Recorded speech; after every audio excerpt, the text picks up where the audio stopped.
bạn chỉ một bạn xong món cái cà rốt chìm rệp xua từ đó bộ máy bóng phổ đồng của mình tiếng tí cà rốt và thế điខ្ញុំនឹងធ្វើការថតបង្ហាញអំពីបាទការចិញ្ចឹមសត្វកន្ទុយទូបងប្អូនអញ្ចឹងចំពោះពងកន្ទុយទូទាំងអស់នេះគឺជាពងដែលយើងបាទធ្វើការយកមកពីព្រៃបាទនៅតាមវាលស្រែដែលវាពងបាទតាមធម្មជាតិរបស់វាបងប្អូនអញ្ចឹងដោយសារតែយើងឃើញបាទមានការចិញ្ចឹមកន្ទុយទូច្រើនមែនទែនបាទប៉ុន្តែយើងអត់ទាន់ឃើញថាជាលទ្ធផលអ្នកដែលគាត់ចិញ្ចឹមហ្នឹងគឺបានផលហើយគឺយើងអត់ទាន់ឃើញទេបងប្អូនបាទប៉ុន្តែគ្រាន់តែវីដេអូនៅខ្មែរយើងគឺបាទមានការចិញ្ចឹម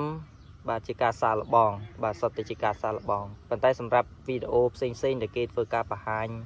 បាទដូចប្រទេសជិតខាងរបស់យើងឃើញថាគាត់បាទមានការចិញ្ចឹមដាក់ជាតង់ដាក់ជាអាងបាទកជាឥដ្ឋដើម្បីដាក់ចិញ្ចឹមសត្វកន្ទុយទូហើយមានការបាំងស្បៃដើម្បីការពារការហើរហើយនឹងមានការបានប្រកាត់លក្ខណៈឲ្យវាពងបែបបាទសពនិមិត្តណាបងប្អូនយើងធ្វើភ្លៀងបែបសពនិមិត្តទៅគឺឲ្យវាពងតាមហ្នឹងទៅអាហ្នឹងគឺជាបច្ចេកទេសរបស់គេប៉ុន្តែអ្វីដែលសំខាន់គឺយើងបាទធ្វើការចិញ្ចឹមបាទសាកល្បងបងប្អូនបាទការចិញ្ចឹមសាកល្បងនេះផងដែរគឺយើងដាក់បានរយៈពេល3ថ្ងៃបាទរយៈពេល3ថ្ងៃនៃការដាក់របស់យើងដោយយើងឃើញមានការបង្ហាញ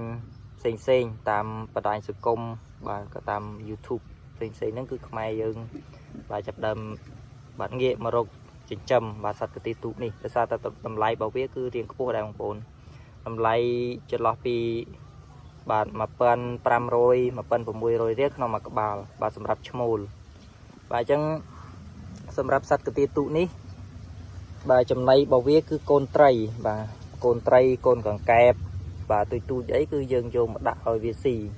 រយៈពេលនៃការញើសរបស់វាយើងមើលពងបាទពងរបស់វានេះសបងប្អូនបាទសម្រាប់ពងរបស់វាដែលមានលក្ខណៈជាពណ៌កម្មៅបាទពណ៌កម្មៅបាទពណ៌កម្មៅឬក៏បាទបែបនេះបាទនេះស្ថិតទៅជាពងថ្មីបងប្អូនបាទពងថ្មីនេះរយៈពេលនៃការញើសរបស់វាគឺបាទពេលខ្លះយើងដាក់អត់ញើសទេបងប្អូនបាទប៉ុន្តែបើសិនជាពងដែលវាមើលទៅលក្ខណៈបាទប្រេះហ្នឹងអាហ្នឹងមិនយូរទេបងប្អូនយើងដាក់ទៅគឺវាញើសភ្លាមតែម្ដងបាទអញ្ចឹងចំពោះការចិញ្ចឹមនេះខ្ញុំយកមកដាក់ភ្ញើសបាទរយៈពេល2ថ្ងៃហើយឃើញថាពងរបស់វាគឺបាទវាមានការចេញមានការញើសមកជាបន្តបន្ទាប់បដើហើយចំពោះការដាក់ចំណីឲ្យស៊ីដូចខ្ញុំបានបញ្ជាក់បងប្អូនអញ្ចឹងខ្ញុំបានចាប់កូនត្រីបាទកូនត្រីចង្វា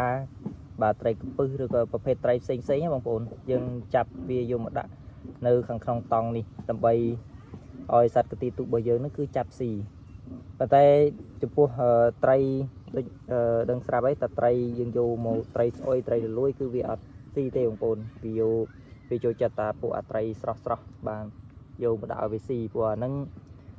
មាត់របស់វាគឺជាប្រភេទសត្វជញ្ជក់បាទជញ្ជក់យកឈាមអញ្ចឹងកាលណាតែយើងដាក់ចំណីឲ្យវាស៊ីយើងដាក់ប្រភេទពពួកត្រីចង្វាត្រី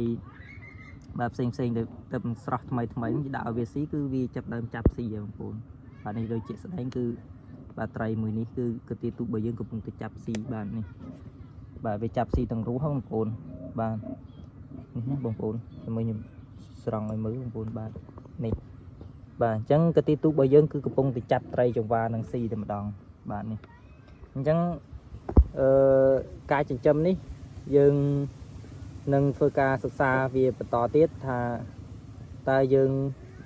បាទចិញ្ចឹមវាបានជោគជ័យឬក៏យ៉ាងណាខ្ញុំនឹងបរិច្អាងបន្ថែមហើយនឹង